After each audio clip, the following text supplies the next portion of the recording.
Salah satu pilar penting demokrasi adalah partai politik. Namun, kepercayaan publik terhadap partai politik di Indonesia selalu rendah.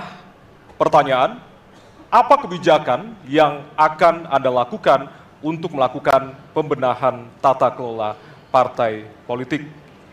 Waktu untuk menjawab 2 menit dimulai dari sekarang. Saya rasa lebih dari sekedar partai politik. Rakyat tidak percaya kepada proses demokrasi yang sekarang terjadi. Itu jauh lebih luas dari sekedar partai politik.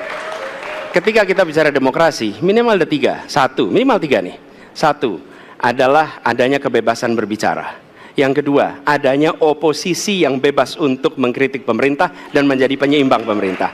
Yang ketiga, adanya proses pemilu, proses pilpres yang netral, yang transparan, jujur, adil. 3. Dan kalau kita saksikan akhir-akhir ini, 2 ini mengalami problem.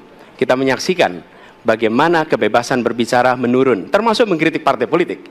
Dan angka demokrasi kita menurun, indeks demokrasi kita. Bahkan pasal-pasal yang memberikan kewenangan untuk digunakan secara karet kepada pengkritik, misalnya Undang-Undang ITE atau pasal 14, 15 Undang-Undang Nomor 1 tahun 1946, itu semua membuat kebebasan berbicara menjadi terganggu. Yang kedua, oposisi, kita saksikan minim sekali adanya oposisi selama ini. Dan sekarang ujiannya adalah besok. Bisakah pemilu diselenggarakan dengan netralitas, dengan adil, dengan jujur? Ini ujian ketiga.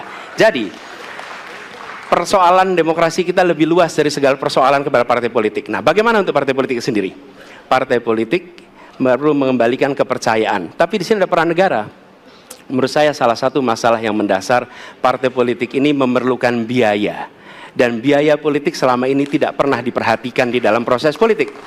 Untuk kampanye, untuk operasional partai, semua ada biayanya. Sudah saatnya bisa dipertanggungjawabkan. Jadi salah satu reformnya adalah reform pembiayaan politik oleh partai politik. Terima kasih. Baik.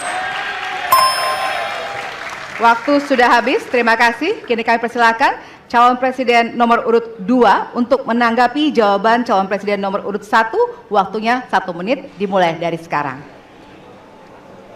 Mas Anies.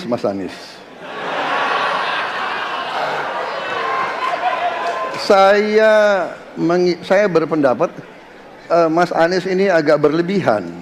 Mas Anies mengeluh tentang demokrasi ini dan itu dan ini. Mas Anies dipilih jadi gubernur DKI menghadapi pemerintah yang berkuasa. Saya yang mengusung Bapak.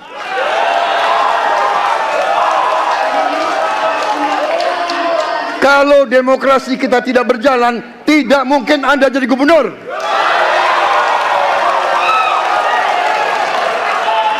Kalau Jokowi diktator, Anda tidak mungkin jadi gubernur.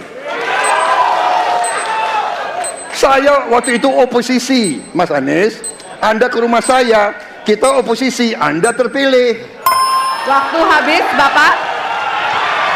Harap tenang, Bapak Prabowo. Baik, para pendukung, kami mohon untuk tenang, para pendukung. Para pendukung, baik. Harap tenang, kita akan lanjutkan dialog kita. Harap tenang, hadirin, harap tenang.